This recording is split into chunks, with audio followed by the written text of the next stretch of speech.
Oh, David, hey, look at the time. I believe it's the Chainsaw Minute. I'm David, and this is your weekly dose of Chainsaw Man, where you can join us every Friday where we see what masterpiece Fujimoto put out this week. I'm Jordan, and if you're looking for a regular old Shonen Flop goodness, you can find our next episode, Protect Me Shugamaru, on Monday. Took me a second to remember. Yeah, it's okay. No one really remembered that series either. That's why I got canceled. Yeah. Just a heads up, these recordings are open to everyone to listen to, and chat along with us in the Shonen Flop Discord. You can be joining us every Wednesday at 5:30 p.m. Eastern Time. You can find a link to it in our show notes and on our site. Oh yeah, we got some friends in here right now. We'd love to have you too. But anyway, that's not why we're here. No, it's not. We're here to celebrate true auteur, a true master of his fucking craft. And that is a little guy known as Tatsuki Fujimoto, right? Hell yeah. Chajimoto in the flesh. Chajimoto, yeah. So David, what devil have you been dealing with this week? I've been dealing with the schedule devil, man. It's just so many move meetings, guests that you try and coordinate with them, and they're like, yeah, I'll be on the show, and then they just don't respond after you email them 4 times, you know? Yeah. It is not a fun time trying to nail some of these people down. I understand, yeah. How about you? I've been fighting this devil for a little bit, David. It's called the screen crack devil. Not to be confused with the crack devil. That is a totally different thing. That's probably a more powerful devil, to be honest. Yeah, no, that devil works for the CIA. Jordan, I'm CIA. But the screen crack devil, the thing is, it's if you ever drop your phone, that split second where you're like, oh no. Uh-oh. Oh no, what happened? That's the fear that fuels the screen crack devil. And when it attacks you, it makes it so that you just drop your phone like 10% more, basically. Oh, jeez. And every time you drop it, there's just a little micro crack, you know? Microcosm. In the future, each crack being a different parallel universe. And really looking at those cracks shows you the timelines where anything could have happened. David, we're not talking about Araki, we're talking about Fujimoto. I know. There's definitely going to be some parallel universe shit. I bet you this will end up somehow tying into Fire Force. Or sorry. Fire Punch. Fire Punch. Fire Punch, or, oh man, what if it turned into Goodbye Eri or Look Back? I mean, there's no reason those two series don't exist in this universe. That is fair. But yeah, you want to get into it? Yeah, so enough about that though, Jordan. Why don't you give us a plot summary of Chapter 100, How to Walk Shoeless? Alright, here's the plot summary. Mitaka begins searching for a devil to catch with her assigned partners. Yuko, a girl Mitaka's age who loves Chainsaw Man, like, she has, like, real good taste, I'm just saying, like, and Yoshitada, the cute guy that the war devil suddenly asked down the previous chapter. Mitaka is mortified by this, and some passing girls start gossiping about how she totally fucking killed Bucky. And like, are you serious? She's really cool just showing her face around here after that? Ugh, look at her. You know how teenage girls are. This is too much for her, and she decides to go home, only to discover, David, someone gave her the old meat shoes. Uh-oh. The old meat shoes prank. Classic. I remember the first time I got meat shoed. Oh. How I met my first wife. I remembered that. We had to have a whole assembly where my principal said you gotta stop throwing raw chicken on the sneakers of your classmates if they kill the chicken devil that you all love. Yeah, well, my class actually, we had to deal with the apple devil, which, surprisingly, even more bloody end. That's why I don't really mess with kitchen shears anymore. I remember the trial after that. It was, it had a lot of legal precedent that is still affecting us every day. Let's just say the juice gets to squeeze sometimes, even though that's not what you do with apple juice. Clearly bottling up her rage, Mitaka walks home in her socks, telling herself over and over that she's totally fine, which is what you do when you're fine. Popcorn David. The war devil is pissed about how this is hurting their feet. Oh, what a little baby. And offers to kill the bullies. Oh, what a little baby. All through Mitaka declines for some reason. That's a note Jordan wrote. I want to say, I do not condone killing your bullies. You should emotionally scar them through TikTok videos. However, Yuko follows her, offering her one of her shoes to Mitaka because she's the first actually nice character in this part. Mitaka refuses, and Yuko says she has to catch her to give her the shoe back. But Yuko tricked her because that's when they get to her house. She forces Mitaka to take her other shoe. Totally tricked her. I guess Chainsaw Man fans really are just kinder and better people than everyone else. Just like Shonen Flop fans. Here's looking at you. Yeah! Well, you know, if you're a Shonen Flop fan, even if you don't like Chainsaw Man, you are also partly a Chainsaw Man fan. That is true, yes. If you're not a Chainsaw Man fan, then maybe you shouldn't be a Shonen Flop fan. Anyway, I appreciate, by the way, one of our listeners, Dude Rocks, who is counting, much like our episode on Ayashimon, how many times we mentioned that series that has to deal with chainsaws. I feel this number is probably going to get very high, because this is literally the point of this series. And Dude Rocks, that better not count. I feel like we should just come up with alternative names for this series. We're just like Blade Whirl Guy. What if we try and see how high we can get the number? Without making it obvious. I think we shouldn't bully our listeners, but Chainsaw Man, Chainsaw Man, Chainsaw Man, Chainsaw Man,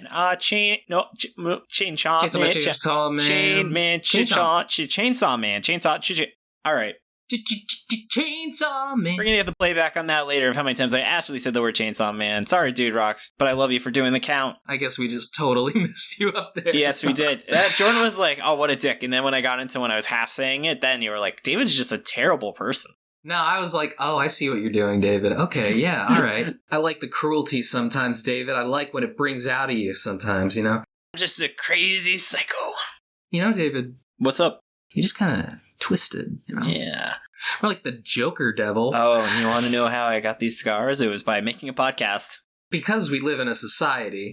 I can't believe he said that in the Snyder Cut. Anyway, David, why the fuck was this chapter 10 out of 10 this week? I would say this chapter really showed those interesting character moments we actually expected last week. This chapter would just jump ahead in a bunch of dead students from some, like, devil, like, they were hunting the, I don't know, like, the fucking, I'm trying to think of a devil that sounds weird, the literature devil, you know? And he just killed them all. The car devil. The car devil? The car devil has to be, like, super powerful. Oh, yeah, that's what I mean. The literature, at first you're like, that's gotta be weak. Then you're like, actually, literature, a lot of people have died because of literature. What about the moped devil? You know, you never think about it, but like a moped could kill you if you ride it. Yeah, there you go. Oh, the bicycle devil. Oh, yeah. Oh, so I thought that was really fun. Yeah, and then I just appreciate the character and the lack of action compared to the arc chapters made this a nice contrast. What I really like about this, you kind of touched on it there, there's a niceness here. I think what Fujimoto realized after Fire Punch, I bring this up a lot because there was an obvious, very clear shift.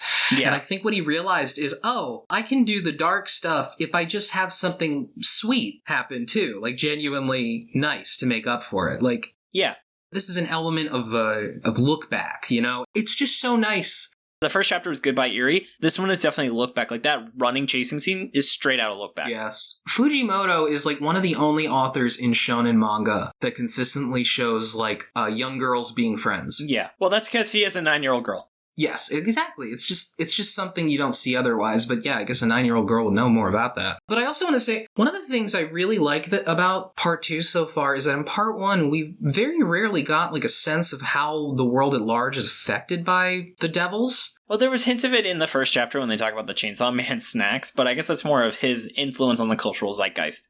I mean, just the part in general. I mean, like, part 1, we didn't really get that at all because we were just with Denji. Mm-hmm. But, like, part 2 as a whole, like, you know, they have to go hunting devils. It starts out with, hey, kids, in this normal Japanese class, here's a pet devil. They are all going to kill and eat. And it's interesting. Like, you get more of a context for the world that Denji exists in. And it turns out, David, yeah, the real devils are people. Yeah, I think it's a really awesome touch. The fact that the series very easily could take the lazy route where the average person doesn't know about devils and they just have memory, like how we saw with the last Tsuyuki. But no, devils are just a part of life. There are devil clubs. People have devils as pets. Yeah. You know, people know what it means to be a hybrid or a fiend. And I think that just adds a really interesting idea that really weakens series like Ayashimon, where all of the interesting elements were segregated from just how the world works. Which is to note, Chainsaw Man's unique in that it is technically the real world, but you see how it's been twisted by all of the lore of the series. Like the fact that nuclear weapons don't exist has substantial repercussions to the structure of the world's politics.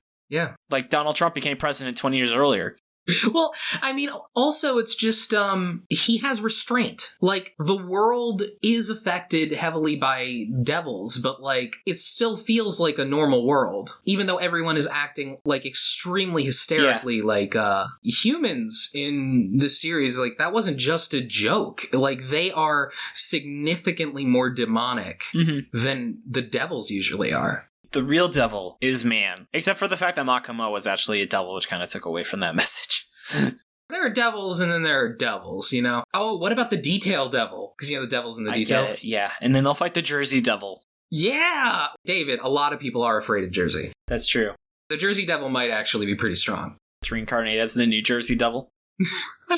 Jordan's like, damn. It is already in New Jersey. Everything's legal in New Jersey. Including the devil. Anyway, yeah, and also, I just really love Yuko. I think she's so sweet. It's so... So here's your guess. Do you think she's A, actually evil, or she's like a demon hunter? Or do you think B, she's going to just die very emotionally sometime in the near future? I think that's really the only two options for her. But it's Fujimoto, so you could pick a third path. But I assume she's either a demon hunter, someone evil, or she dies. I hope that none of those things happen. So what do you think it is?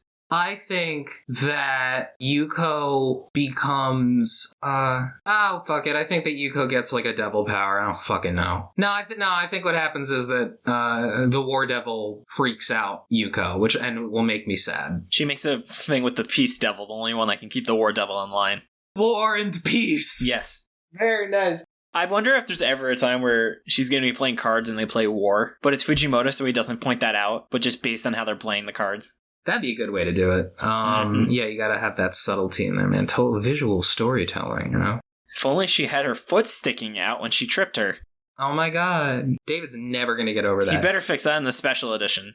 Damn it. This whole series is just, it just drops a letter grade because fucking Fujimoto. It dropped from a 15 out of 10 to a 14 out of 10. Yeah, just because of that. Just because of that. I also really like, by the way, how they flashbacked to the fact that Bucky died, where I feel like a lot of series would have just kind of forgotten about that element. Yeah. Like Araki would have been like, bro, that was 2 chapters ago. Who gives a shit? Yeah. The other thing this reminded me of, do you remember the Hulk Hogan meat shoes? Pretend I don't.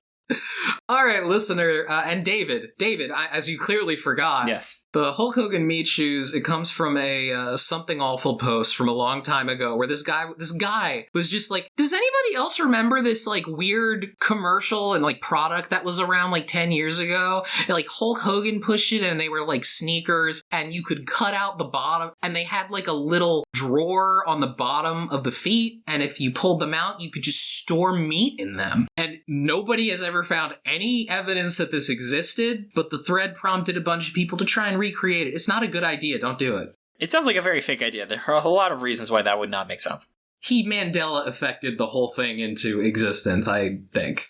But still very funny. That's all I wanted to say. I just want more people to know about Hulk Hogan meat shoes. That's great, brother.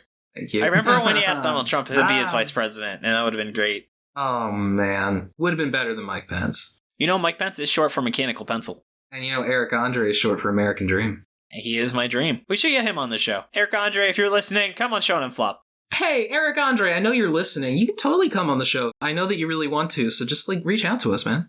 Oh, have you been watching Nathan For You's new TV show?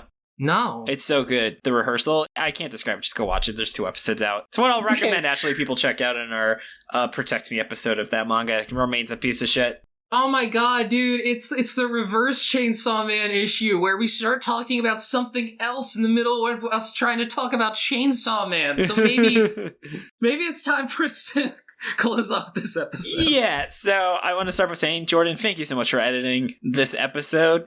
You're very welcome, David. Thank you so much for editing this episode. You're very welcome. You can find us on Twitter at Shonen Flopcast, in our website, shonenflop.com. We're also on Spotify, iTunes, YouTube, or wherever else you get your podcast. I also want to give props to Shannon for the awesome cover art. You can find her online at illuminyatea. And as a reminder, you can join us recording this episode every Wednesday at 5:30 p.m. Eastern Time. You can find a link to it in the show notes or on our site. And stay tuned for Monday as we drop our first impressions on what series, Jordan? Protect Me, Sugimoto? Close enough. Yeah! I still like that idea where we're going to make fun of, fucking not Persona, Shin Megami Tensei 3. Hold that thought, David, because, I'm looking at the clock right now, and I hate to say it, but it looks like the Chainsaw Man minute has passed. Oh, what a shame. Well, I guess you'll find out the cover art is another time. All right, catch you all on the flippy floppy, and peace out.